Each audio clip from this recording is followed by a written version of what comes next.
kada adlaw na ay mangayo trabaho diha. Mangutana ko asa ang imong bana. Mingon na nga gilayasan man ko sir ubang utlaing babae.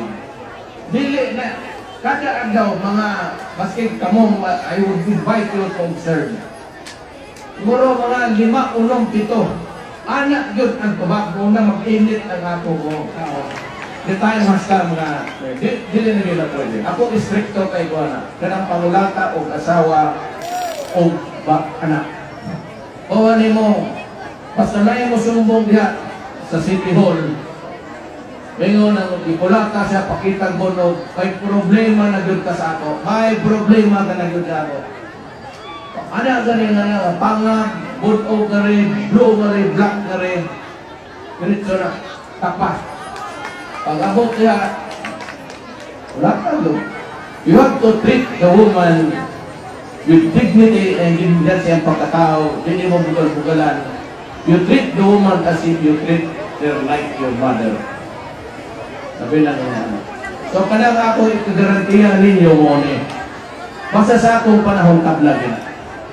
Kung ito lang akong anti-discrimination law, kanan. Wala ba na may sabay noon. Naris Davao, di kakagamit ng gender, bugal-bugalan nimo, tribo, ang imong reliyon, dili na pwede nga rin sa Davao. Dili ka pwede maingon ng anak, ikaw, bakol ka, mo din. Nai-ordinansya na to, it is the law really of the city and I enforce it thoroughly. Pero karong abot na gyud ang panahon ng imong sawa, imong anak, dili ka imong ang tan-aw nimo, dili ka imong babae. Ang tan-aw nimo sa tao is that she is a human being na imong respetuhan just like you respect your body and yourself. I go for equality sa ato. Tanaw na ako sa talang. Paling ka rin sa Davao.